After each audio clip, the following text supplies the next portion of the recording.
ಮಹಿಮೆ ಉಂಟಾಗಲಿ. ಮುಂದಿನ ಸಮಯವನ್ನು ಪಾಸ್ಟರ್ಗೆ ಕೊಡ್ತೇನೆ.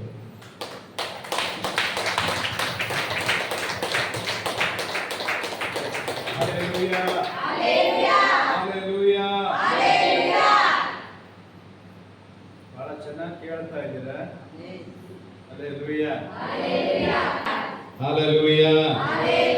ದೇವರಿಗೆ ನಾನು ಸ್ತೋತ್ರ ಹೇಳ್ತೇನೆ. ಅದ್ಭುತವಾಗಿ ದೇವರು ಶತ್ರುಗಳ ಮೇಲೆ ಜಯ. ಆಮೆನ್. ಹಲ್ಲೆಲೂಯಾ.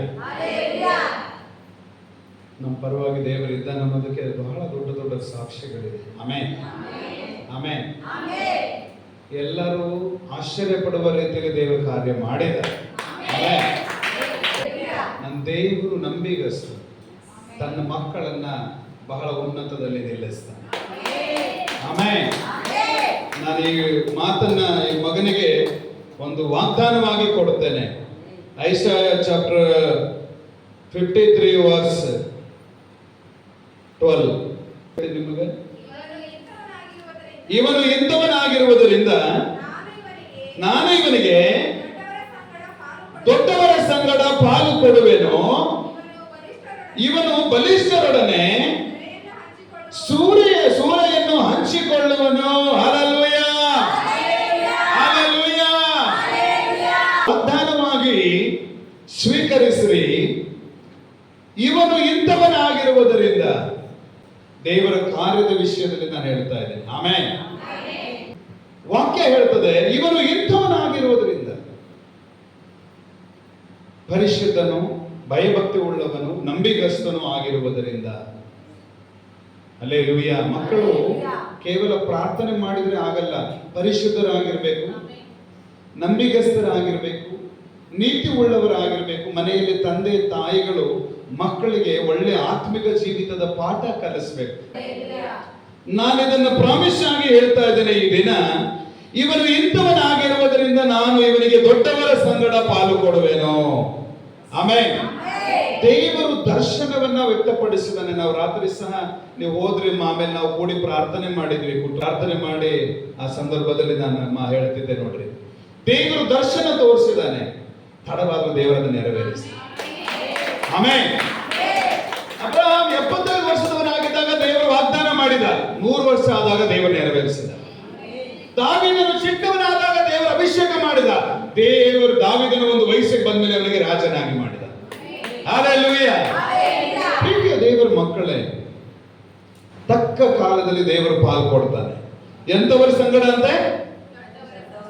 ದೊಡ್ಡವರ ಸಂಗಡ ಪಾಲು ಕೊಡುವೆನು.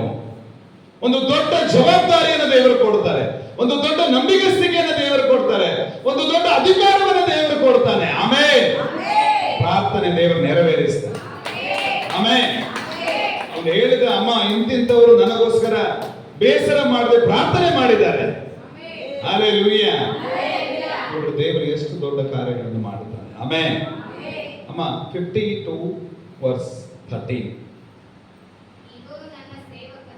ಈಗ ನನ್ನ ಸೇವಕನು ಕೃತಾರ್ಥನಾದವನು, ಅವನು ಉನ್ನತನಾಗಿ ಮೇಲಕ್ಕೆ ಏರಿ ಮಹೋನ್ನತ ಪದವಿಗೆ ಬರುವನು.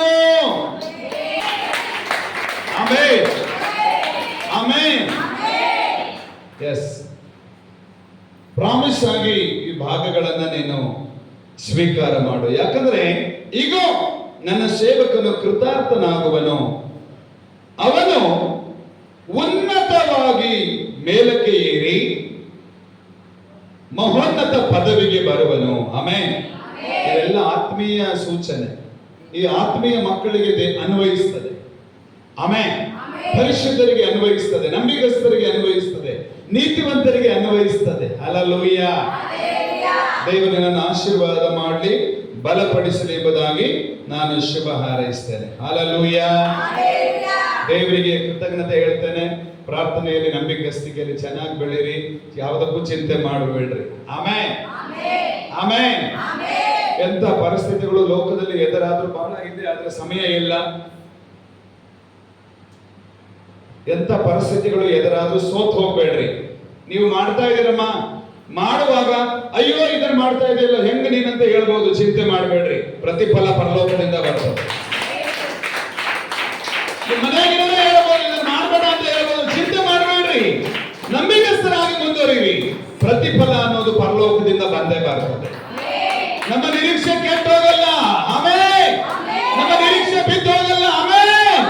ನಮ್ಮ ನಿರೀಕ್ಷೆಗೆ ದೇವರು ಮಹೋನ್ನತವಾದ ಕಾರ್ಯಗಳು ಮಾಡೇ ಮಾಡ್ತಾನೆ, ಆಮೆನ್. ದೇವರು ನಿಮ್ಮೆಲ್ಲರನ್ನ ಆಶೀರ್ವದಿಸಲಿ. ನಿಮ್ಮಲ್ಲಿ ಒಂದು ಭರವಸೆ ಮೂಡಿಸಿ ಬರಲಿ. ಹೌದು, ಪ್ರಾರ್ಥನೆಗೆ ಉತ್ತರ ಬರ್ತದೆ, ಪ್ರಾರ್ಥನೆಗೆ ಪ್ರತಿಫಲ ಬರ್ತದೆ, ಆಮೆನ್.